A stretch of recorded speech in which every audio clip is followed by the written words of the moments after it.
Good morning. It is now July 28th of 23, and we're out here in the morning here. We're going to do a little bit of a walk around on this John Deere D just to see how much of a teardown we got into and explain a few things and maybe try to figure out where we are with the year of this tractor, or get a little closer. It was bought as a 1929, and I'm sure that's probably what it is, but there's no serial tag left on the rear casing of the transmission, or the rear end there. So I come across some interesting data on this tractor.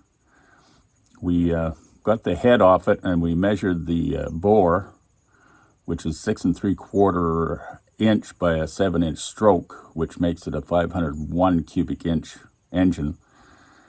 Prior to 27, from 23 to 27, it was a 465, and from 27 or say 28 to onward was a 501, like up till 53. And so we established it's a larger engine, so that means it's at least a 28 and beyond. But there was another change in 31. It went from a 52 quart capacity coolant, like the area for coolant was 52 quarts, and then in 31 it went to 56. So after we do a little bit of processing today there, we're going to measure by filling it up the appropriate amount of liters that go into the radiator and block. That'll confirm that it's under a 31, I'm sure, because I'm sure it's going to be a 52 quart. So it'll narrow it down anyway, so we're pretty sure it's a 28, 29, or 30. We had 3-year range there.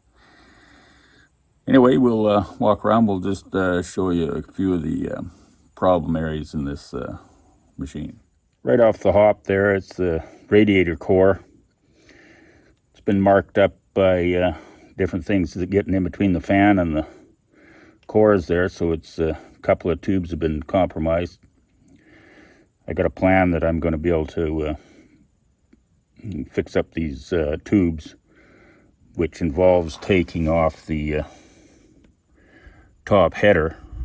And it's going to be pretty good because these are all bolts with nuts on. They're not screwed into any casting, so should be easy enough to take apart. Even if you break the bolts, we'll just replace them with new bolts. But anyway, I take the top off, and then looking in from, I don't know if we can actually see. Yeah, there's the cores there. Once you get the top tank off, I think I'm just going to run something down the compromised cores and just plug them right off. It's going to make it so it won't cool as efficiently, but after all, we're just tractor driving. It'll be fine. Over on the other side, on this side, we're in the shadow here, but same thing. It's been operated without a grill guard on it, so a few things have hit the few cores or tubes, so we'll just fix it up there as well. I got the head just laying on these beams here. 4 valves. They're all pretty much rusted and they're all stuck. I managed to tap 2 inward a little bit, but they're all hanging up. So we'll have to tap them back and flip them around a few times, and then take the springs and keepers off, and maybe try lubricating them up, polishing up the shafts there until we can get it to slide right out, tap them right out of the bores and clean them up, and then dress up them seats and valves. Here it is flipped over, and you can see there's some remnants of mouse or bird or something or other. It looks like mouse. There's some mouse crap in there.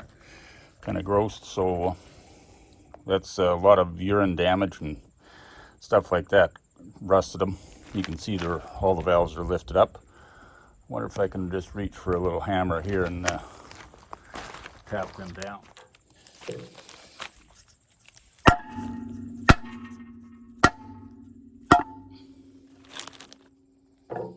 All four are pretty solid, so it's going to take a little bit of work. I'll put some oil and some whatever on there, some WD or something to break the rust up a little bit and let it soak. Then we'll try moving them valves, clean that up. Inside the bores and pistons there is just as bad looking. I'm going to, I don't have an extra light to shine on there, but you can see in the background there's a piston. They're both about the same depth back, which is a good thing they're not locked up at top dead center. So I'm going to get a wire wheel in there and buff them up and wash gun it, air gun, whatever, and then I'm going to put the head back on and fill it up with some diesel fuel or whatever, get it to soak. This governor housing, pretty rusted up inside. You can see that rusty gear there driving the fan shaft. So I'm going to lift that off and see if I can free that up. Don't really know too much, but I'm sure that there's going to be some timing marks in there to discover. Make sure I put it back in the same place. I'll probably put a marker from here to the casting. That's where this will be set. That drives the mag. This head has been on for a couple days now, and I had it the chambers filled up with water and vinegar combination. Tried that out, and it soaked for a couple days. I just finished pulling the head back off and draining it and wash gunning the inside again, kind of clean it up a little bit. I got 2 intake valves that are free, but the 2 exhaust valves are still stuck. So what I got is I got the head bolted back on, and I'm going to fill the combustion chambers with hot water. We'll see what happens there. Let's smoke it, or let's soak it. And over on the other side here, I got a little rotation pressure put on with a jackal through one of the holes in the spokes at the rear facing part of the tractor to give it a little bit more torque, I guess you'd say, from the back as opposed to the front. I do have a mark here that's not totally visible, but it's right here. Alignment there to see if there's any movement on the flywheel eventually. So we'll fill it with hot water and let it sit with the pressure against the flywheel here and see if it's going to move at any rate.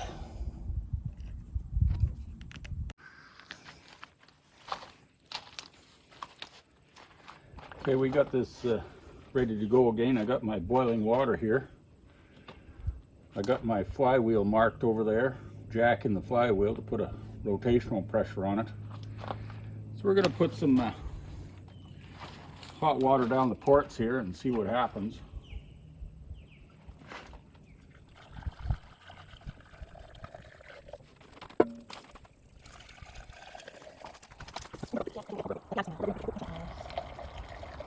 Vinegar?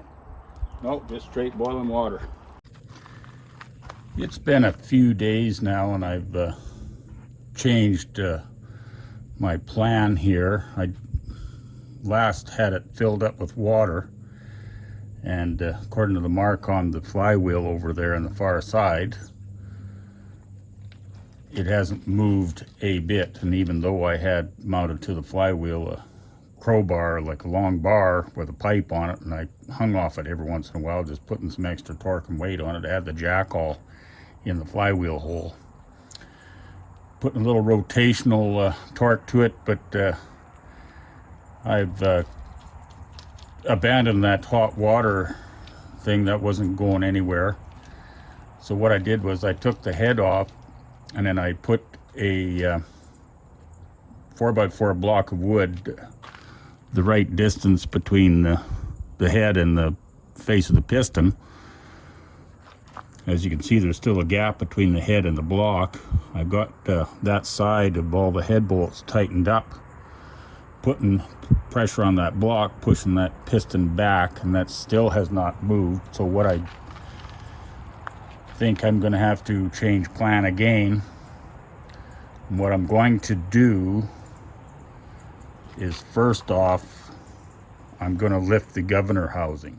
On the governor housing, I do have a marker on this magneto drive, and it's lined up with the casting here, and it's got the word top written on it. I got it lined up with the O. So when I take it off, I just gotta put it back with flywheel marks lined up and put the governor housing back on in that orientation, and that will make sure it's timed. Apparently Luna is in the background there, and she senses somebody is moving about out there, so she's letting me know that there's somebody out there. But anyway, so after we get that governor housing lifted off there, and I'm sure it's got to be all taken apart because it's going to be totally seized up, what I'm going to do is remove a connecting rod, or both of the connecting rod caps. There's the connecting rod cap for the one rod, and deep down toward the bottom of the oil, I guess you call it an oil pan. It's not really a pan, but it's down there in the bottom. The other cap there, and I don't know which is number 1 or 2, the one that's close to the flywheel or the clutch belt pulley. My way of thinking is this one I'm got in view now close to the flywheel is number 2. I'm going to call the one at the clutch pulley number 1.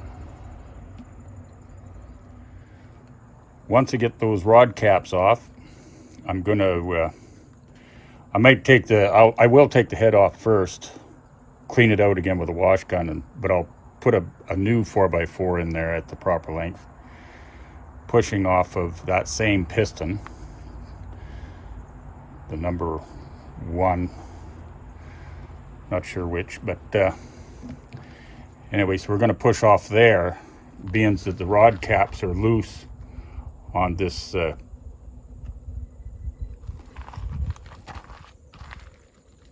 being the rod cap is loose off of here, it's going to tend to want to walk ahead when I undo all these here block bolts. If the piston, I'm going to try to push one piston at a time, is I guess the plan that I'm going to go with. That's my next plan of attack to get this apart. It's proving to be a way more difficult than I anticipated. Rust is holding back quite a bit firmer than most cases. Mostly you deal with aluminum pistons and some hardened liners, but this is a cast, just basically a cast block, no inserted liners or anything, and a cast iron piston, or 2 cast iron pistons, which are 6.5 inches across. Pretty big jugs.